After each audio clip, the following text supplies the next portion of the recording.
If you're going to renovate your bathroom at home, stick with me because I'm going to tell you 7 things I wouldn't do in a project for my client, and I don't recommend you do in your bathroom either. Hey guys, how are you doing? All good? I'm Ed, the architect, and today we're going to talk about bathrooms, okay? I've picked out 7 things for you here that I would never do in a project for my client. And after you go through this content with me, I'm sure that if you were planning to do any of them, I think you'll change your mind once we go through all these items together. So, right at the start of the video, I want to ask you to subscribe to our channel if you haven't already, okay? Look, subscribe, it doesn't cost you anything. Like, give this video a thumbs up because it's really important for us here too, and leave your comment at the end of the video letting us know whether you do any of these 7 things I'm about to show you or not. First item, guys, check this out. It's interesting, huh? A cabinet without a base. You know that space between your little cabinet under the sink and the floor, that gap down there? Usually, I tend to leave the base made of masonry, and I wouldn't recommend doing it without that base. Especially in the bathroom, okay? I always tell our clients for my projects here that in the bathroom, if there's a cabinet, you need the base, right? Do you know why? Because otherwise there's that little corner inside for you to clean, and usually the bathroom is a place where people are always used to washing, splashing a lot of water around, cleaning constantly, right? And all that. So imagine you have a cabinet, it's suspended, there's space there, you end up with that little hidden corner underneath. Cleaning that spot is a lot of work. Sometimes the bathroom is small, you can't even fit a broom in there, you have to crouch down, reach in with a rag and everything. So that's the first item I'm already telling you about right now. Do you have a cabinet in your bathroom? Build a little masonry base too. Put a nice baseboard and set your bathroom cabinet on top of that base. Lighting above the mirror. That's another decor choice, another item here, which I don't recommend you do when the goal is to have lighting for a woman to do her makeup or for a man to shave. Pay attention to this item here. Look, lighting, look, on top, okay? You're there looking at your bathroom mirror and you have a spotlight right above you, okay? Pay attention. If your goal is to use your bathroom mirror for example, a woman to do her makeup, there, and for a man to shave and all that, this is not the lighting you're going to use, all right? The lighting for makeup should show your natural skin tone and let you see all the details. Where does this lighting have to come from? It has to come from the front, okay? You have to see the lighting here, look, all right? The light has to come towards you, not from above, for obvious reasons, okay? When you put lighting up here, it will create a shadow here, look. This part of your face here, it will create a shadow here. And for makeup, for women, that's terrible. All right? So if the goal is makeup, this isn't the lighting you should use. It should be on the mirror, okay? Coming from the mirror. Maybe set up a vanity in your room. If you're a man, create a custom vanity and give it to your wife so she can do her makeup more comfortably. And for you men, we don't really worry too much about having that kind of care with the lighting, but it'll work for us too. I'm speaking from my own experience, but for women, this is complicated. So lighting above your face, your head, coming from above for makeup purposes to see your natural skin color, I don't recommend you put it there. Now my third item that I also don't recommend for you, a shower enclosure that doesn't reach the ceiling. In other words, a shower enclosure that doesn't go up to the ceiling when you have a good window in your bathroom. Hold on, I'll explain it to you here. Pay attention to what I meant with this third item here. The shower enclosure doesn't reach the ceiling and you have a good window. Pay attention. It doesn't matter if you live in an apartment or a house. It can be either one. If you have a good window in your bathroom, take the shower enclosure all the way to the ceiling, okay? For obvious reasons too, just like I mentioned about the lighting in the previous item, it's about the steam, that vapor. If you extend the shower enclosure to the ceiling, steam from the hot shower escapes directly through the window. Obviously, no one is going to take a shower with the window open, especially when it's cold, raining or windy.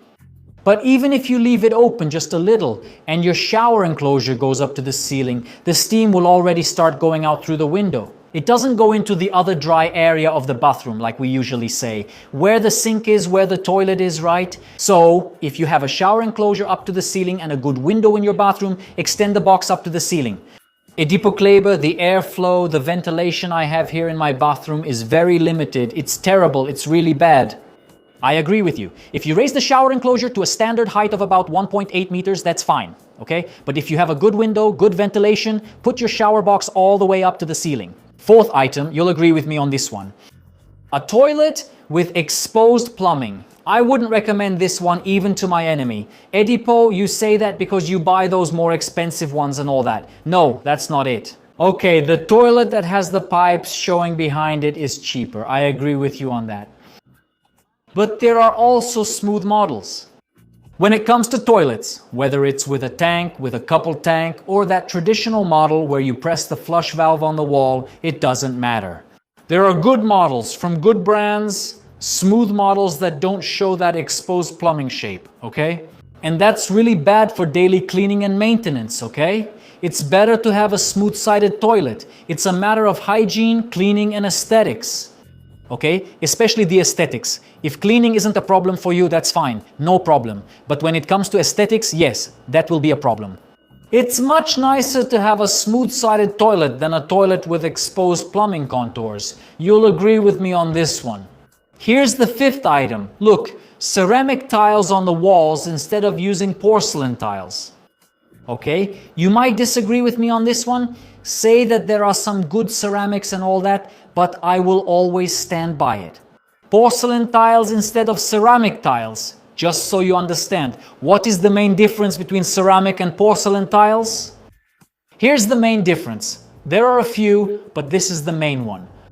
Ceramic tiles absorb much more water than porcelain tiles. The water absorption of porcelain tiles is almost zero. It's 0.000 something. So porcelain tiles don't absorb water. Their absorption is almost zero. Ceramic tiles are different. They do absorb water.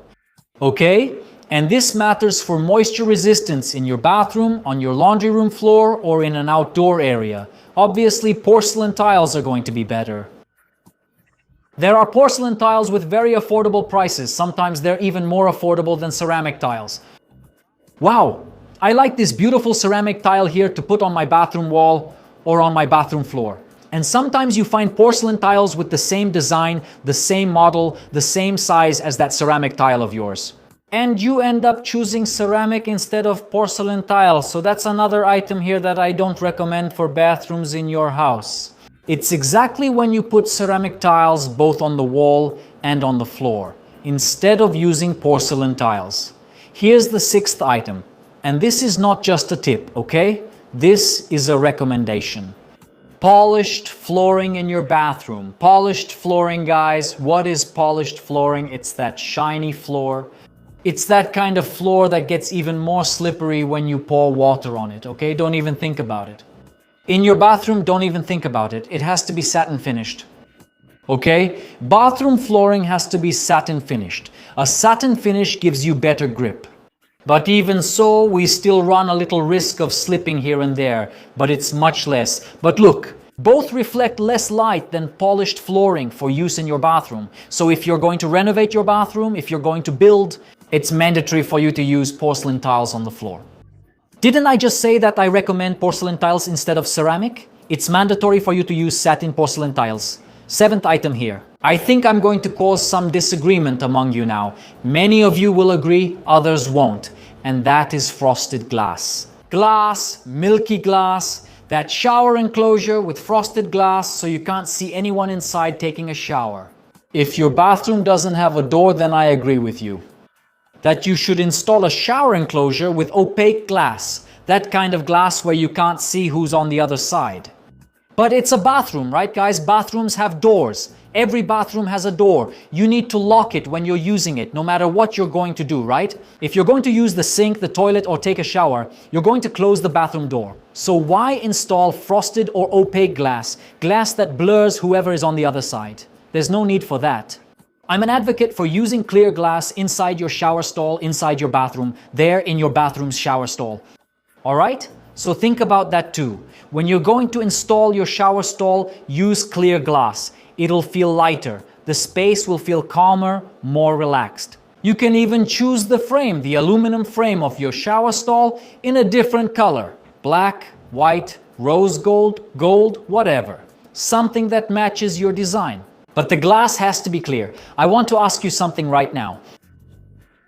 Do you agree with me about these 7 bathroom items I presented here? After you watch these tips with me, these 7 items here, would you still use these items here in your bathroom? I want to hear your opinion. I'm asking you a question. Answer me down below. Would you use these 7 items here? I want to hear your opinion. Your comment down below is very important to me, okay? And if you've made it this far with me in this video and you're not subscribed yet, subscribe now. It doesn't cost you absolutely anything. Leave a like. Give this video a thumbs up. Comment. Your comment is very important to us here, okay? Big hug. I'll see you in our next video.